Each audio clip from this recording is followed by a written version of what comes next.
They told you. From the moment you could understand, the message was clear. Your parents, your teachers, your first boss, they all meant well. They told you to follow the rules, to stay on the well-lit path. They gave you a playbook, a map meticulously drawn by those who came before, a step-by-step guide to success, complete with checklists for life, career, and happiness. Go to this school, get this degree, apply for that job, climb this ladder. It was supposed to be the safe path, the proven method, the one that guarantees you won't fail.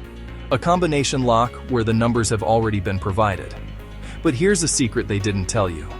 A truth hidden in the fine print of that social contract. The playbook is a trap. It's designed to keep you in line, to create a predictable, manageable workforce. It was never designed to help you stand out. It's a recipe for being average, a blueprint for blending in, for being just like everyone else who is also clutching the same worn-out map, wondering why the promised destination feels so crowded and so underwhelming. True, lasting success isn't found by following directions created for the masses. It's found in the margins, in the places the map makers forgot to draw, or perhaps chose to ignore. Following the playbook feels safe. It's comfortable. It's the warm blanket of certainty in a world of unknowns. It removes the need to think, to question, to dare. It outsources your critical thinking to a committee that disbanded decades ago. It promises a predictable outcome if you just color inside the lines. But the world doesn't reward predictability anymore. The economy of the 21st century is not the economy of the 20th. The market doesn't pay for copies. It doesn't value commodities. It can get copies cheaper somewhere else. It can automate the predictable. It pays for originals, for scarcity, for the human touch that can't be replicated. It celebrates the brave, the different, the ones who see the lines and decide to draw their own. The playbook was written for a game that is already over. The rules were made by yesterday's winners to protect their position in a world that no longer exists. If you want to win today's game, a game defined by rapid change, by hyper-connectivity, by a demand for authenticity, you can't use their strategy. It's like bringing a cavalry charge to a drone fight. You need a new way, your own. Think about the last time you were truly impressed by something. A product, a service, a piece of art. Was it a perfect copy of something that already existed? A slightly cheaper, slightly faster version of the status quo? Or was it something new? Something surprising? Something that broke a rule you didn't even know was there? The kind of thing that made you say, "Of course, why didn't anyone think of that before?" The things that capture our attention, the things that become iconic, are almost always the exceptions. They are the outliers, the ones who looked at the playbook, understood it completely, mastered its logic, saw its limitations, and then respectfully set it on fire. They chose to solve a problem in a way no one else had thought of. They connected dots no one else saw were related. They chose courage over comfort, the thrill of the unknown over the guarantee of the ordinary. Now, this isn't about chaos for the sake of chaos. It isn't about breaking laws or being reckless. This is about being intentional. It's about strategic disobedience. It's about seeing the best practices for what they often are. Common practices. Widely accepted habits that have lost their edge. They are the ghosts of yesterday's good ideas. This is about giving yourself permission to find a better way, to run an experiment, to ask the dangerous, powerful question, what if we did the opposite? What if instead of adding features, we removed them? What if instead of shouting louder, we whispered? The playbook promises a slow, steady climb. It offers you the stairs, one predictable step at a time, with a crowd of others on the same journey. But screwing the playbook? That's how you find the elevator. The express route that bypasses the floors of mediocrity. That's how you build something that matters. Something original. Something you. Let me tell you a story. It's about a small coffee shop, the kind of place born from a dream. The owner poured everything into it. The perfect beans, the cozy armchairs, a playlist that felt like a warm hug. It was a little haven of craft and care. But there was a problem. It was stuck on a side street, a quiet tributary to the city's roaring river of foot traffic. It was practically invisible to the crowds just 100 feet away. Day after day, the owner would watch the world hurry by, oblivious. The dream was slowly fading, suffocated by silence. The owner turned to the experts, to the conventional wisdom. The playbook for a struggling business is well documented. It's a course of expensive, predictable advice. The playbook said they needed to spend money on flyers, destined to become crumpled litter in the street. It demanded they buy local radio ads, shouting into a void of channel surfers. It insisted on a bigger, brighter sign, to compete in a shouting match they could never win. That's the rule for small local shops struggling to get noticed. Spend more, shout louder. But they had no money for any of that. The playbook was written for a game they couldn't afford to play. It felt like a cruel joke. To make money, you must first spend the money you don't have.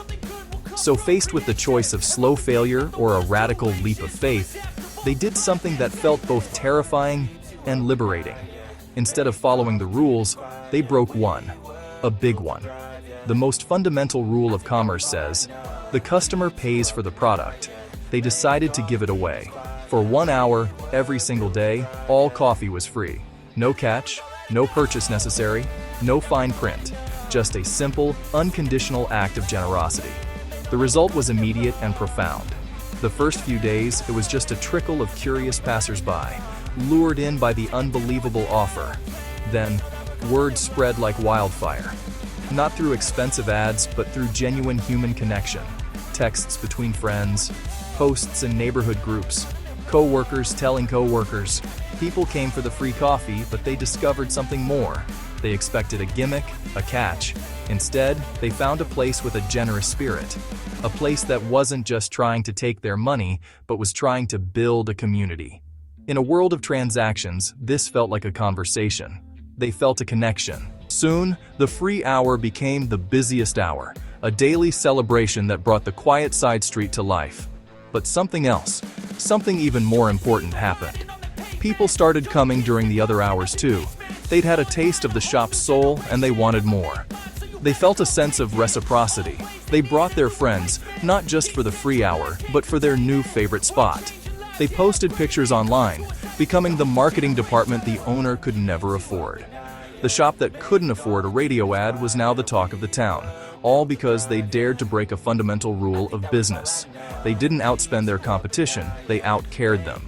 This story isn't just about coffee, it's about a powerful idea. And this essay is not a new playbook. That would defeat the entire purpose. A new playbook is just an old playbook in disguise. Instead, what I want to offer you is a permission slip. It is a collection of evidence and a set of tools to help you find your own rules to break, to see the invisible cages that might be holding you back. Together, we will look at why playbooks so often fail, why the one-size-fits-all solution so rarely fits anyone.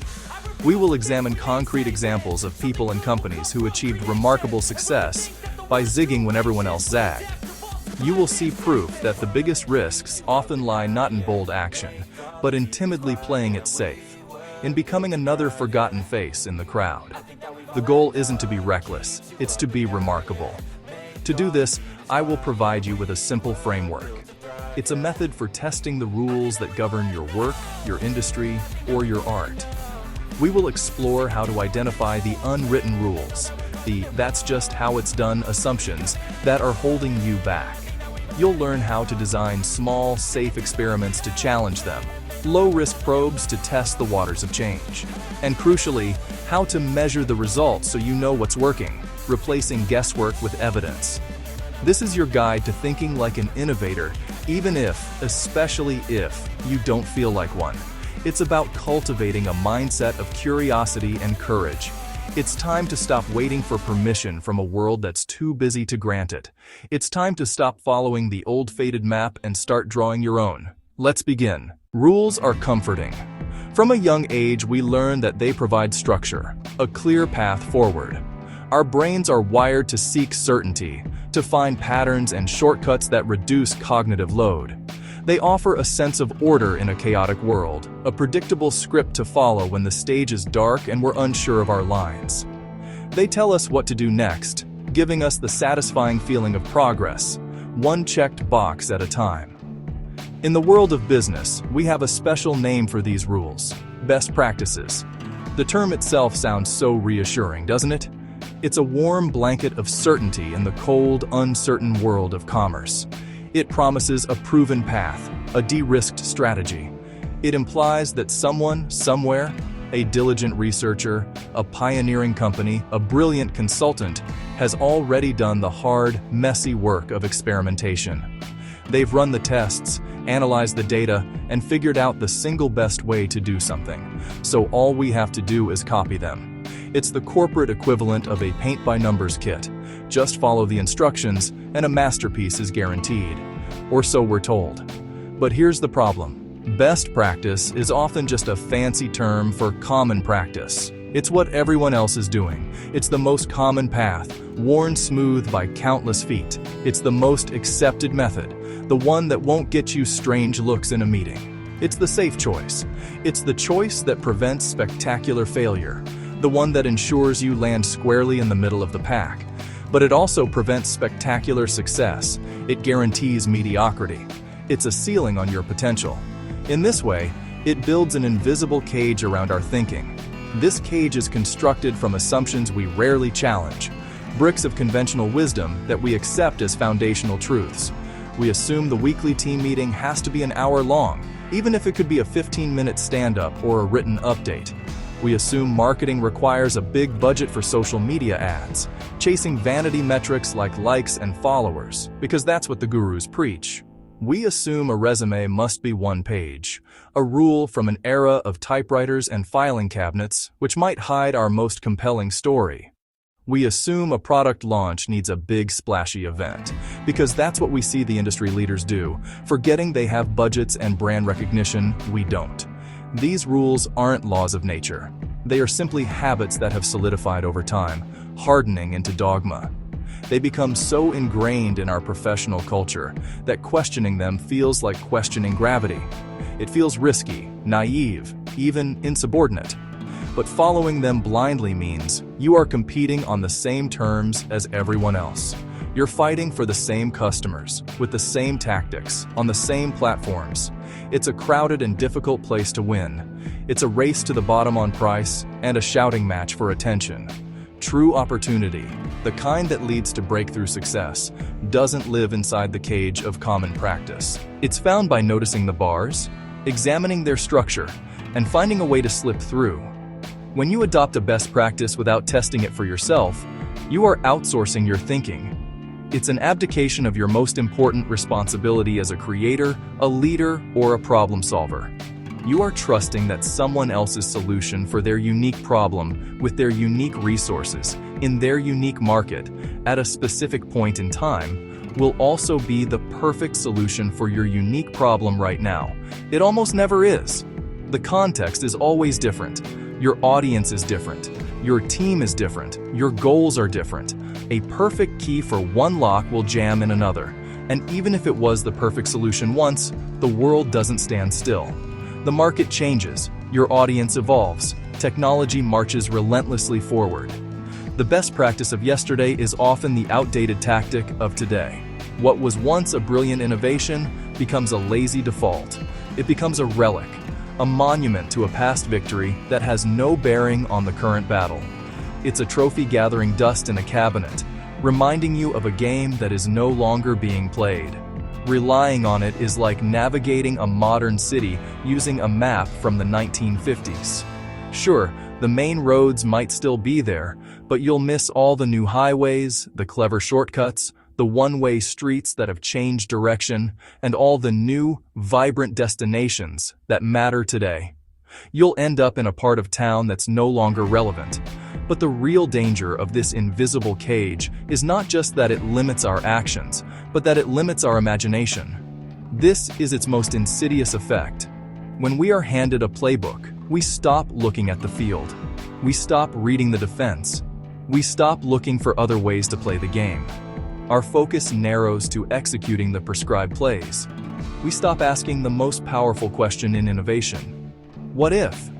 We stop wondering if there's a better way. We stop wondering if there's a faster, cheaper, or more delightful way. We stop wondering if there's a more human, more elegant, or more interesting way. Our creativity, that muscle of ingenuity, atrophies from disuse. We become managers of a process instead of innovators of a solution. We become custodians of the status quo, polishing the bars of our own cage rather than architects of the future. The path to remarkable work, to genuine innovation, begins with a single, powerful act of awareness. Recognizing that the cage of best practices is one you have built for yourself, or at the very least, one you have chosen to inhabit. And because you are its resident, you also hold the key to unlock it. You have the power to walk out. The first step is simply to see the bars, to see them not as immutable laws, but for what they truly are. Suggestions, not commandments. They are starting points for your own thinking, not the final destination.